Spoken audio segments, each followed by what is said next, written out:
So far so good and we are very happy, কারণ আমরা টসে হেরে ফিল্ডিংটা পেয়েছিলাম আগে, আর অপোজিট যারা খেলেছে ওরা মেয়েরা, আমাদের যেখানে খেলার নিয়ম অনুযায়ী মেয়েরা আগে খেলেছে। আজকে আমাদের প্র্যাকটিস সেশনে 3 ওভার করে খেলা হয়েছে, তো ওদের 3 ওভারে 17 রান করেছিল, আমাদের টার্গেট ছিল 18, বাট আমরা মেয়েরা নামার পরে বেশ মনে হয় 4-5 বল হাতে থাকতেই আমরা জিতে গিয়েছি। So you're feeling very good, very good start.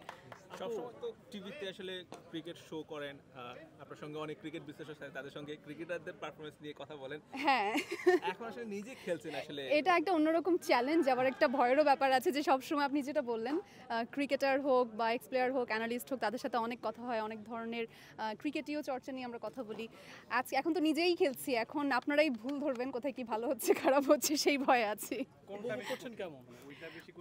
ওইটা তো একটা আলাদা প্রফেশন, ওটার একটা আলাদা চ্যালেঞ্জ আছে, কিন্তু মাঠের খেলাটা কঠিন হিসেবে দেখছি না আমরা আসলে, যেহেতু নট প্রফেশনাল প্লেয়ার্স, এটাকে একটা আলাদা চ্যালেঞ্জ এবং একই সাথে একটা আনন্দ হিসেবেই আসলে নিচ্ছে, আমরা খুবই এনজয় করছি। আপনি কি ব্যাটার বোলার না অলরাউন্ডার? আমি অলরাউন্ডার। এবার একটু ক্রিকেটে ফিরতে চাই। নিশ্চয়ই বাংলাদেশ দল দিয়েছে 2টা সিরিজ, সামনে লিটন দাসকে দীর্ঘমেয়াদী পরিকল্পনা করেছে টি20 বিশ্বকাপের জন্য, ক্যাপ্টেন দেওয়া হয়েছে। সো বিসিবির যে দীর্ঘমেয়াদী পরিকল্পনা, এটা নিয়ে কি বলবেন? আর শেখ মেহেদীকে ভাইস ক্যাপ্টেন করা হয়েছে আর কি।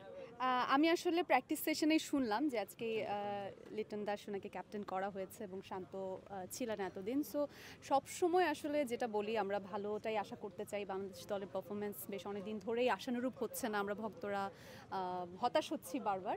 সো আমরা চাইবো যে ভালো করুক, নতুন নেতৃত্বে নতুনভাবে রেজাল্ট আসুক, তাহলে ক্রিকেটটা যখন উজ্জীবিত হবে, আমার মনে হয় যে ক্রিকেট প্রেমী আমাদের দেশের অনেকেই উজ্জীবিত হবে, অনেকগুলো সেক্টরে উজ্জীবিত হবে, আর আমাদের এই খেলা তখন আরো বেশি আনন্দ নিয়ে খেলতে পারবো আমরা।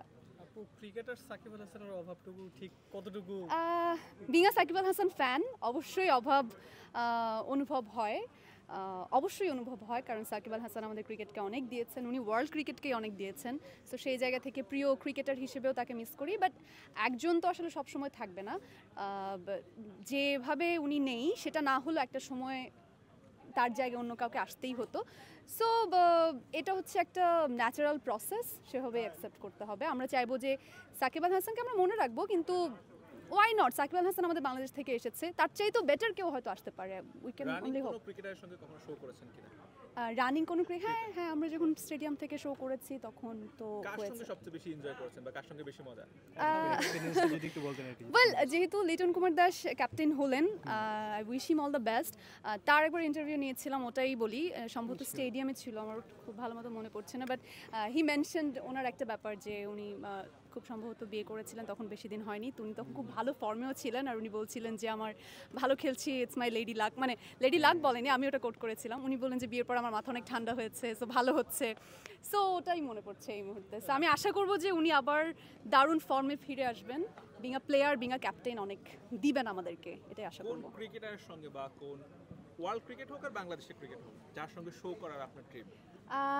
আমার ফেভারিট প্লেয়ার এখন বিরাট কোহলি, সো ইটস বিরাট কোহলি। ওকে আপু, থ্যাংক ইউ সো মাচ।